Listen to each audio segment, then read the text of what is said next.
Ya, kembali kita lanjutkan dialog lunch kita siang ini dengan topik ketimpangan tes COVID antar daerah. Masih bersama narasumber saya, Pak Pandu Riono, pakar epidemiologi FKM UI, lewat sambungan Zoom. Pak Pandu, tadi kita berbicara terkait tools ya begitu ya, alat-alat PCR yang seharusnya paling update yang tersedia. Yang saat ini baru 8 daerah saja yang ada di Indonesia. Kalau tadi Anda sempat menyebut jejaring begitu.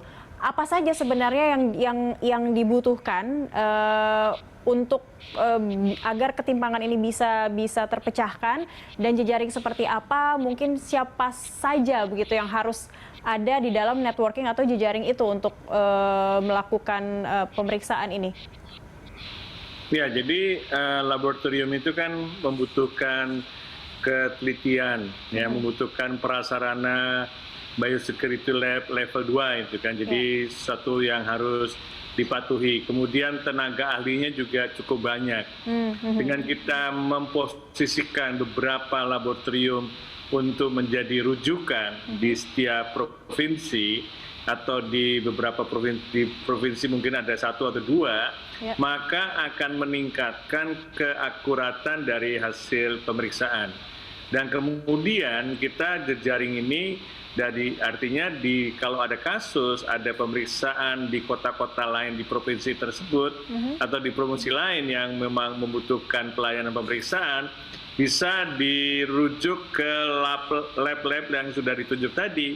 Dengan demikian maka dengan jejaring yang seperti itu akan meningkatkan kemampuan dari lab, dan daya manfaatnya tinggi karena utilitasnya jadi tinggi. Kalau kemampuannya bisa sehari 20.000 misalnya di suatu lab, ini contoh aja, itu akan banyak bisa diakses oleh banyak rumah sakit atau dinas kesehatan yang sedang melakukan surveillance atau pemeriksaan, maka dengan cepat bisa hasilnya juga dalam waktu 2 kali 24 jam bisa keluar. Itu yang kita harapkan dalam membentuk jejaring laboratorium pemeriksaan PCR untuk surveillance COVID-19 ini. Oke, Pak Pandu, tapi ini artinya yang perlu diawasi ketat, ada tenggat waktu juga harusnya ya Pak ya, agar ini kan karena jejaring kan akan harus diantar kembali ke laboratorium pusat di setiap daerah atau daerah kota besar mungkin yang bisa menerima pemeriksaan spesimen dari lab-lab kecil atau tadi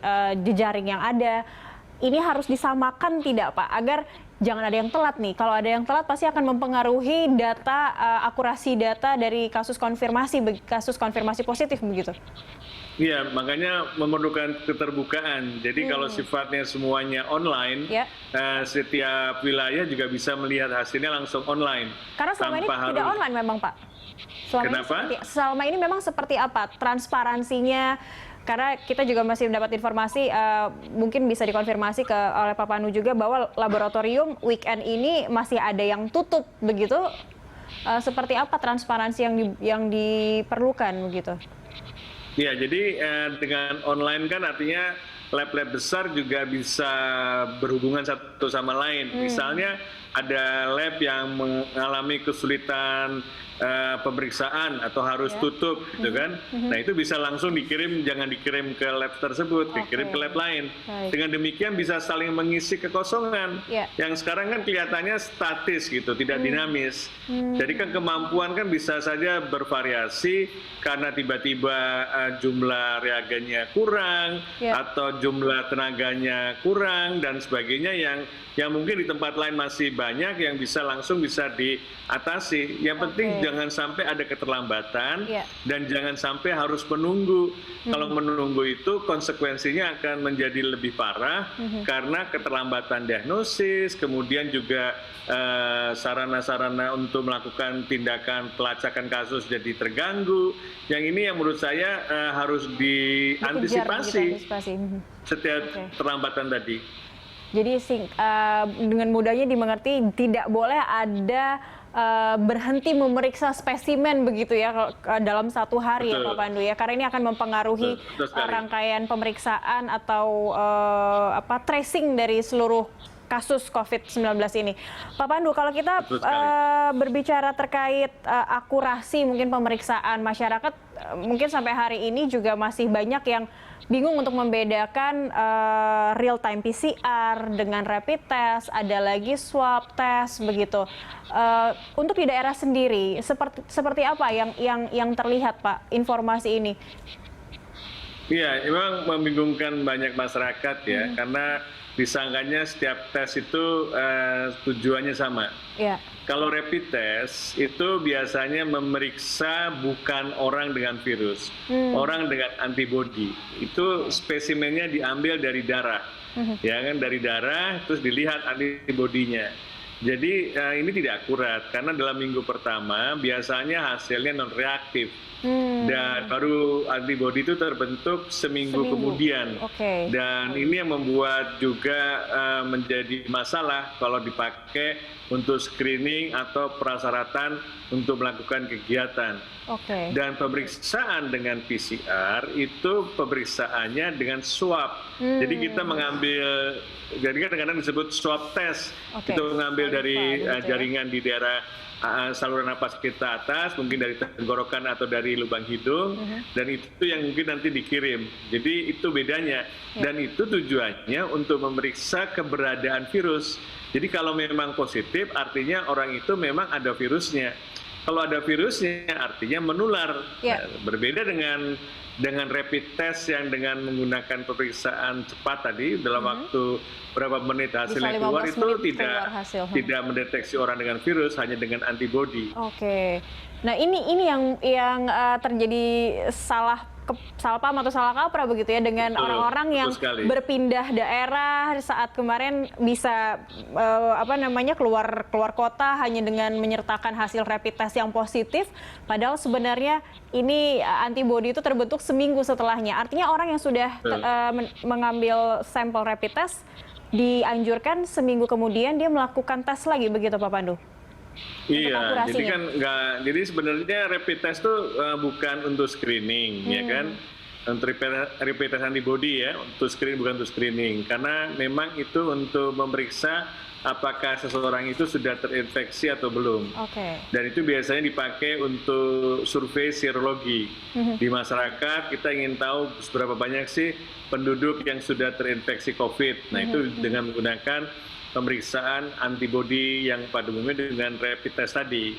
Jadi tidak boleh dipakai untuk pemeriksaan surveillance atau untuk persyaratan screening. Kan screening kan berbahaya sekali. Ada misalnya tidak di tuntas beberapa tempat, artinya kalau hanya dengan rapid begitu ya Pak Pandu ya? Iya, karena hasil non reaktif belum tentu dia tidak membawa virus, dia tidak saja membawa virus.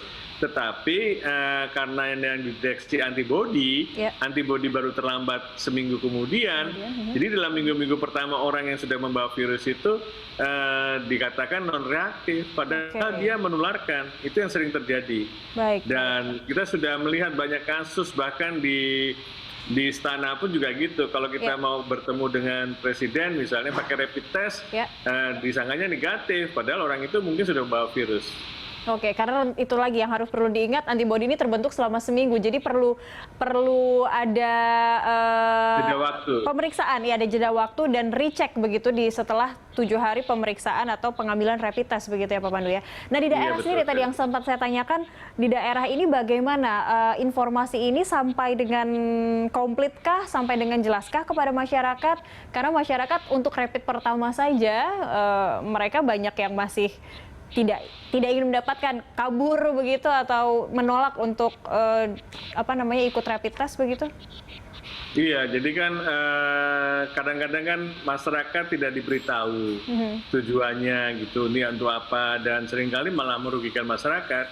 Karena hasilnya kalau reaktif mereka tidak boleh, misalnya kalau pedagang tidak boleh berdagang. Padahal hasilnya reaktif itu belum tentu dia menularkan, mungkin dia sudah pernah terinfeksi. Kan makanya harus dilanjutkan dengan PCR. Kebanyakan PCR sudah negatif, artinya dia pernah terinfeksi, tetapi sekarang sudah tidak lagi membawa virus. Dan ini yang membuat masyarakat juga menolak karena tidak dijelaskan atau tidak diberitahu, tiba-tiba dilakukan semacam pemeriksaan massal begitu saja, sehingga kadang-kadang merugikan. Kamu positif, reaktif, nggak boleh jualan, harus diisolasi. Padahal kan belum tentu. Itu yang membuat, jadi masyarakat tuh harus diajak lah, harus diberitahu dengan jelas tujuan pemeriksaan untuk apa keuntungan dan apa kerugiannya. Oke, Pak Pandu, ini kalau kita terus kembali berbicara soal ketimpangan, nampaknya kan ini rangkaiannya saja masih belum komplit begitu yang diterima oleh masyarakat di daerah, di luar 8 daerah yang tadi sudah melakukan pemeriksaan lebih baik. Apa yang dibutuhkan oleh mereka dan apa yang harus dilakukan oleh pemerintah? Daerah pasti juga membutuhkan bantuan alat-alat atau fasilitas PCR yang memadai begitu, dan juga mungkin tenaga kesehatan atau ahli kesehatan yang lebih banyak mungkin jumlahnya. Juga mungkin ada masyarakat atau orang-orang personil yang bisa mensosialisasikan pendekatan kepada masyarakat lebih baik lagi begitu. Iya, jadi kan pertama kalau di daerah ada keterbatasan untuk meningkatkan kapasitas testing PCR, itu harus dibantu supaya ketimpangan tadi tidak terlalu gapnya terlalu besar. Ya kan. Kedua, komunikasi penting sekali. Ya kan, komunikasi ke masyarakat itu perlu, karena tanpa komunikasi masyarakat akan bisa saja mendapatkan informasi yang salah. Selama ini kan banyak sekali informasi-informasi yang tidak akurat, yang membuat masyarakat bingung.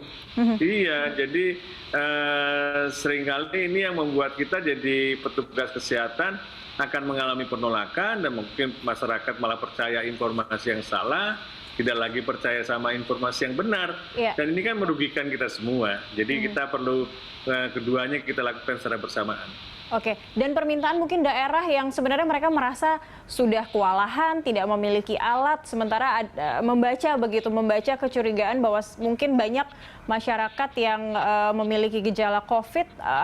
Sejauh ini seperti apa pemenuhan fasilitas itu oleh pemerintah terhadap daerah-daerah, kalau Anda sendiri melihatnya sebagai pakar epidemiologi dan kawan-kawan?